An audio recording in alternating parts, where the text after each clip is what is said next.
बिस्मिल्लाहिर्रहमानिर्रहीम। अस्सलाम वालेकुम viewers, welcome to my channel Jasmine health and beauty tips. अक्सर खवातीन चेहरे की तरफ बहुत ज्यादा तवज्जो देती हैं, लेकिन अपने पाँव को नजरअंदाज कर देती हैं। चेहरे के साथ साथ खूबसूरत हाथ और पाँव भी अच्छी शख्सियत के हामिल समझे जाते हैं। इस रेमेडी को यूज करने के बाद आपके पाँव भी हो जाएंगे गोरे और नरम मुलायम। आपको अपने पाँव से भी प्यार हो जाएगा। ये बहुत ही जबरदस्त रेमेडी है। आपने इस रेमेडी को जरूर यूज करना है और हफ्ते में 2 बार इस रेमेडी को यूज करेंगे तो ईद तक आप अपने चेहरे के साथ साथ अपने पाँव को भी गोरा होता देखेंगे। तो चलते हैं रेमेडी के इंग्रेडिएंट्स की तरफ। इस रेमेडी के लिए हमें सबसे पहले चाहिए बेकिंग सोडा।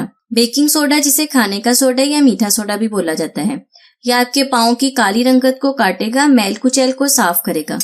ये रेमेडी जो मैं आप लोगों के लिए बना रही हूँ सिर्फ आपके पाँव के लिए है। आपने इसे अपने फेस पर यूज नहीं करना। और हमें चावल का आटा भी चाहिए 1 चम्मच। इसके बाद इसमें थोड़ा थोड़ा करके दूध ऐड करेंगे ताकि ये एक क्रीमी पेस्ट बन जाए। तकरीबन 2 से 3 चम्मच इसमें दूध के ऐड होंगे। चावल का आटा आपके पाँव की स्क्रबिंग करेगा, स्किन से डेड स्किन सेल्स को रिमूव करेगा, आपके पाँव को नीट और क्लीन बनाएगा। पाँव की क्लींजिंग करने के लिए ये बहुत ही बेस्ट रेमेडी है। इस रेमेडी को यूज करने से पहले आपने 10 मिनट के लिए अपने पाँव को नीम गर्म पानी में भिगो कर रखना है।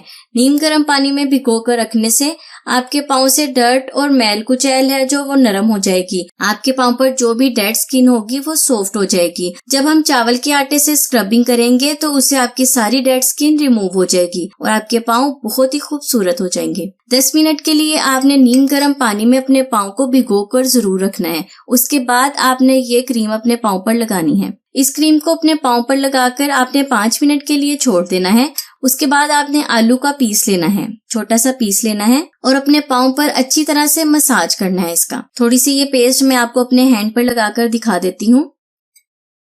ऐसे आपने हल्का हल्का मसाज करना है। मैं आपको फिर बता दूं, ये रेमेडी आपके फेस के लिए बिल्कुल भी नहीं है। आपने अपने फेस पर इसे यूज नहीं करना। हल्का हल्का आपने मसाज करना है। मसाज करने से ये होगा जो डेड स्किन है वो रिमूव होना शुरू हो जाएगी। जो भी गंदगी, जो भी मैल कुचैल आपके पाँव में है वो साफ हो जाएगी। खूबसूरती के लिए जरूरी नहीं कि सिर्फ हम अपने चेहरे को ही चमकाएं, हमें अपने पाँव को भी खूबसूरत बनाना चाहिए। आप इस रेमेडी को अपने हैंड पर भी यूज कर सकते हैं। तो ये थी मेरी आज की रेमेडी। उम्मीद करती हूँ आपको अच्छी लगी होगी। अच्छी लगी तो वीडियो को लाइक करना और चैनल को सब्सक्राइब करना बिल्कुल भी ना भूलेगा। मैं हाजिर होंगी अपनी नई रेमेडी के साथ। तब तक के लिए मुझे इजाजत दें। दुआओं में याद रखें, खुश रहें और अपना बहुत सारा ख्याल रखें। अल्लाह हाफिज।